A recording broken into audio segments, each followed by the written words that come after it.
Hello everyone, मेरा नाम आकाश है। चलिए शुरू करते हैं क्लास 10th हिंदी बी, जिनकी स्पर्श और संचयन बुक्स होती हैं, उनका पहला चैप्टर कबीर दास जी की साखियां। तो चलिए लेट्स स्टार्ट। पहला क्या है? पहली साखी क्या है? ऐसी बाणी बोलिए मन का आपा खोए। आपा होता है अहंकार। क्या कह रहे हैं? ऐसी बाणी बोलिए मन का आपा खोए। क्या हमें ऐसी वाणी, ऐसी बोली बोलनी चाहिए, ऐसा मीठा व्यवहार करना चाहिए लोगों के साथ कि हमारे मन का अहंकार खत्म हो जाए। इतना झुक के, इतनी विनम्रता से हम लोगों से बात करें। उससे क्या होगा? अपना तन शीतल करें, औरन को सुख होए। कि अगर आप मीठे होकर, झुककर, प्रेम से, सद्भाव से दूसरों से बात करेंगे तो आपके मन का अहंकार जाएगा, जो ईगो है वो जाएगा। उससे आपका तन मतलब आपका जो मन है, यहाँ तन लिखा है बट उसका मतलब है मन। आपका मन शीतल होगा, ठंडा होगा, मिठास आएगी, खुशी आएगी आपके मन में। औरन को सुख होए, और दूसरों को अच्छा लगेगा। औरन मतलब दूसरे, दूसरों को अच्छा लगेगा जब तुम मीठा वो से बात करोगे। नेक्स्ट। कस्तूरी कुंडली बसे, मृग ढूंढे बन माही। ऐसे घटी घटी राम है, दुनिया देखे नहीं। मतलब कस्तूरी, एक कस्तूरी नाम का हिरन होता है इंडिया में। उसकी नाभि जो होती है, नेवल, उसकी नाभि में कस्तूरी नाम की एक चीज होती है, खुशबू होती है, जिसे वो कहाँ ढूंढता है? वन, जंगल में ढूंढता है। मृग होता है हिरन।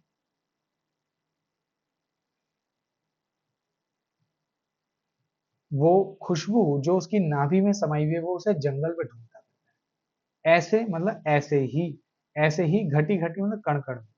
कण कण में क्या है? ईश्वर। राम मतलब ईश्वर। कण कण में ईश्वर है, दुनिया देखे नहीं। दुनिया को दिखाई नहीं देता, कण कण में ईश्वर बसा पड़ा है। जिस प्रकार एक हिरन को उसी की नाभि में छुपी हुई खुशबू सुनाई नहीं देती, मतलब खुशबू की महक उसकी नाक तक पहुंचती है, लेकिन वो सोचता है कि जंगल में है कहीं, तो इसलिए उछलता कूदता फिरता रहता है, बेहोश जैसा, बेचैन सा। उसी प्रकार दुनिया है, मंदिरों, मस्जिदों में, पहाड़ों में, गुफाओं में जाकर ईश्वर को ढूंढ रही है, लेकिन ईश्वर तो हर कण कण में है, उन्हीं के अंदर बसा हुआ है। शायद, शायद वो, शायद क्या, मुझे पता है परमात्मा उन सब में भी है, जिन्हें हम हिंदू, मुस्लिम, सिख, ईसाई करके अलग कर देते हैं, जिन्हें हम छोटी जाति बड़ी जाति करके अलग कर देते हैं। ईश्वर तो उनमें भी है। जब मैं था, जब अहंकार था मेरे अंदर, जब अहंकार था, तब हरि, ईश्वर नहीं आ पा रहा था। जब मेरे मन के अंदर अहंकार था, तब मेरे मन के अंदर ईश्वर नहीं आ पा रहा। अब मेरे मन के अंदर ईश्वर का वास हो गया है, तो मेरे अंदर अहंकार नहीं। मतलब इस सब का मतलब यह है कि जब मेरे मन के अंदर अहंकार, तो मैं ईश्वर अपने मन में ईश्वर को नहीं बिठा पा रहा था, मतलब ईश्वर का ज्ञान अपने मन में नहीं बिठा पा रहा। अब मुझे ईश्वर का ज्ञान हो गया, अब मुझे, अब मेरे मन में अहंकार नहीं किसी तरह का। रुपए, पैसे, जात, बिरादरी, शरीर, इन सब पे नहीं है मुझे कोई भी अहंकार। सब अंधियारा मिट गया, मतलब जितना भी अज्ञान था, जितना भी अज्ञान था, सारा अज्ञान दूर हो गया, मिट गया। जब दीपक देखा माही, जब मैंने अपने मन के भीतर ज्ञान का दीपक, ज्ञान का जो दिया होता है रोशनी वाला, जब मैंने अपने मन के अंदर ज्ञान का दीपक जलता हुआ देखा, तो सारा अज्ञान, सारी जो बेवकूफियां थी मेरी, सारी दूर होती चली। आगे चलते हैं। सुखिया सब संसार है, खावे अरु सो। सारा संसार सुखी हो रखा है, किस चीज में? खाने में और सोने में। सोने का मतलब है अज्ञान। कौन सा अज्ञान? ईश्वर का। कि ईश्वर की जानकारी नहीं, उन्हें नहीं पता कि इस जीवन का मोल क्या है। जब हम ये शरीर छोड़ेंगे, जब ये हमारी जिंदगी खत्म होगी, तो हम कहाँ जाएंगे? वो अज्ञान। तो सोने का मतलब है अज्ञानी हूं। कि संसार, खाने का मतलब क्या है? भौतिक चीजों में फंसा होना, जैसे रुपया, पैसा, गाड़ी, जॉब, इन सब में फंसा हुआ है।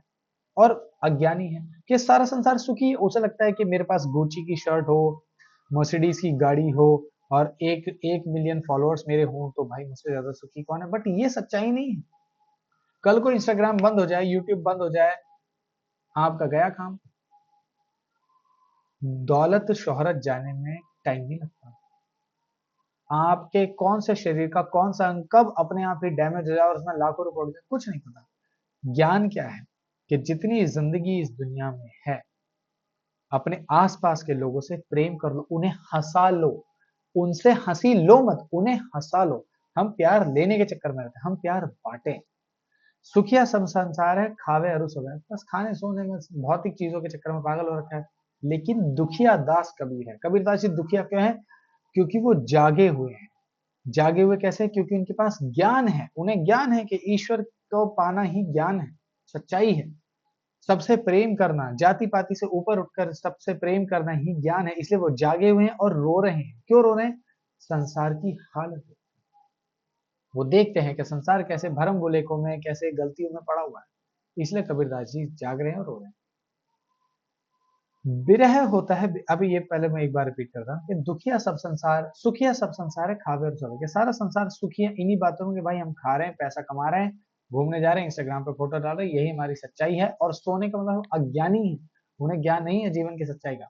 लेकिन दुखिया दास कबीर है, कबीरदास जी दुखी हैं क्योंकि वो जागे हुए हैं, उन्हें ज्ञान है, जीवन की सच्चाई का ज्ञान है, और वो रोते हैं संसार की हालत देख देखते। आगे चलते हैं।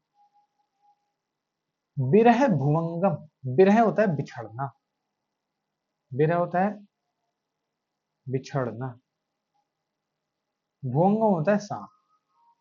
विरह भुवंगम, भुवंगम होता है सांप। तन बसे मंत्र न लागे को, मतलब जब हम किसी से दूर हो जाएं, जो हमारा बहुत प्रिय हो, हमारा बहुत, जिससे बहुत ज्यादा घनिष्ठ प्रेम हो, वो हमसे दूर हो जाए, तो उससे जो बिछड़ने का जो दर्द है, वो दर्द रूपी सांप हमारे तन पर, हमारे शरीर पर, हमारे सीने को ऐसे दबाएगा। तुमने देखा होगा, तुम्हारी कोई फेवरेट चीज कोई तुमसे दूर हो जाए, तुम्हारे ऐसे भारी भारी सा लगता है, जैसे सीने पे कुछ रखा है। तो वैसे ही कह रहे हैं, ऐसा लगता है जैसे सांप ने हमें चारों तरफ से लपेट लिया हो। कि जब हम अपनी किसी प्रिय वस्तु या प्रिय किसी व्यक्ति से दूर हो जाते हैं, तो वो बिछड़ने का जो, उससे दूर होने का जो सांप है, बिछड़न रूपी जो सांप हमारे तन पर ऐसे लिपट जाता है, तब कोई मंत्र, दवा, दारू, उपाय कुछ काम नहीं। मंत्र ना लागेगा, कोई मंत्र, कोई उपाय, कोई मेडिटेशन, कोई ट्रैवल, कुछ काम नहीं। उसी प्रकार राम वियोगी, वियोगी मतलब राम से बिछड़ने वाला, राम से बिछड़ने वाला ना जीवे, जिंदा नहीं रहेगा। अगर कोई ईश्वर का भक्त है, उसे आप ईश्वर से दूर करो, वो जिंदा नहीं बचेगा। जैसे प्रहलाद का एग्जाम्पल ले लो, मीराबाई का एग्जाम्पल ले लो, इन्हें ईश्वर से दूर कर दो, ये बचेंगे नहीं, जिंदा ही नहीं बचेंगे, पागल हो जाएंगे। वही कह रहे कि राम वियोगी ना जीवे। ईश्वर से दूर करने की कोशिश करी थी मीराबाई को, मीराबाई कैसे हरकतें करने लगी थी, नाचने लगी और नाची, और मंदिरों में जा जाके नाची। बोला रोको, राम वियोगी ना जीवे, जीवे तो बौरा हो, पागल हो जाएगा। अगर ईश्वर से किसी ईश्वर के भक्त को दूर करोगे, वो जिंदा नहीं बचेगा, जिंदा बचा तो पागल हो जाएगा। ये कह रहे हैं। आगे क्या कह रहे हैं कि निंदक नेड़ा राखिए, आंगनी कुटी बधाए। निंदक होता है जो आपकी बुराई करे, नेड़ा मतलब पास, अपने पास रखिए। कि जो आपकी कमी बताए, आपकी गलतियां बताए, उसे अपने पास रखिए। और हो सके तो आंगड़ी मतलब आंगन, अगर हो सके तो अपने आंगन में ही उसकी कुटी मतलब कुटिया, या उसकी झोपड़ी, अपने आंगन में ही उसकी झोपड़ी बांध दो, बनवा दो, कि भाई तू हमारे आंगन में ही रह, मेरे पास रह। क्यों? क्यों उसे अपने पास रखना है जो हमारी बुराई करता है, हमारी कमी बताता है? क्योंकि बिन साबण, साबण मतलब साबुन, बिना साबुन के और बिना पानी के वो हमारा स्वभाव, सुभाई मतलब स्वभाव, हमारा स्वभाव निर्मल कर देता है। निर्मल मतलब साफ, वो हमारा स्वभाव साफ कर देता है। कि भाई तुम्हें बोलना नहीं आता, तुम्हें चलना नहीं आता, तुम्हारे कपड़े अच्छे नहीं है, लोगों से तमीज से बात करो। अगर ऐसे लोग हमें टोकते रहेंगे तो हम सीख जाएंगे। तो वही कबीरदास जी कह रहे हैं कि जो आपकी कमी बताए उससे चिड़ो मत, उसे अपने पास रखो हमेशा। लेकिन हम उल्टा करते हैं, हम अपने तारीफ करने वालों को अपने पास रखते हैं। और तारीफ सुनने से किसी का फायदा नहीं हुआ है, नुकसान ही हुआ है। कमियां सुनकर कमियों को सुधारने वाला ही आगे बढ़ता है। पोथी होती किताबें, पोथी होती किताब। मुआ हो गया होता है मर गया, पोथी पढ़ पढ़ जग मुआ। किताबें पढ़ पढ़ कर कितना संसार के कितने लोग मर गए। पंडित भयानक कोई, भया मतलब बना, पंडित कोई नहीं बन पाया। पंडित होता है ज्ञानी, किताबें पढ़ने से कोई ज्ञानी नहीं बन पाया। दुनिया ने किताबें पढ़ी, खूब ग्रंथ पढ़े, खूब वेद पुराण पढ़े, खूब किताबें लिखी भी, लेकिन कोई भी ज्ञानी नहीं बन पाया। मैं तुम्हें कितने नेता दिखा दूंगा, कितने साधु संत महात्मा और दूसरे धर्मों के जो प्रचारक हैं, मैं दिखा दूंगा जिन्हें सब पता है, सारे सारे वेद पुराण उन्हें कंठस्थ याद है, लेकिन उनकी हरकतें सुनो, उनकी बातें सुनो, उनके विचार सुनो, जहर वाले। तो इससे ये पता चला कि किताबें पढ़ने से कोई ज्ञानी नहीं होता। इंसानियत की, सच्चाई की, प्रेम भाव की, जाति पाति से ऊपर उठने की जो ज्ञान की बातें हर किसी को नहीं आती, किताबें पढ़ने से तो बिल्कुल नहीं आती। नहीं, आ जाती हैं, बट कई लोग बेवकूफ भी होते हैं, किताब पढ़ने से भी आती है। लेकिन एक है मतलब एक, आशिर मतलब अक्षर, पीव मतलब प्रेम, एक अक्षर प्रेम का पढ़े सुपंडित हो। सु मतलब है जो पढ़ेगा वह पंडित हो जाएगा। एक अक्षर अगर हमने प्रेम का पढ़ लिया, मत पढ़ो हजारों किताबें, एक अक्षर प्रेम का पढ़ लोगे, सारे भाई बंधु हैं, सबके खून का रंग एक है। किस धर्म में किस जाति में जन्म लेंगे उनके हिस्से की बात नहीं है। अमीर घर में जन्म लेंगे, गरीब घर में जन्म लेंगे, वो उनके उनके कंट्रोल की बात नहीं है। हम बस ये जाने के सब हमारे भाई बंधु हैं, सारे पेड़ पौधे पशु पक्षियों के साथ धरती हमें बांटनी है, मिलकर बांटनी है, यही प्रेम है। और जो ये समझ जाएगा वही ज्ञानी है, वही पंडित है। ठीक है।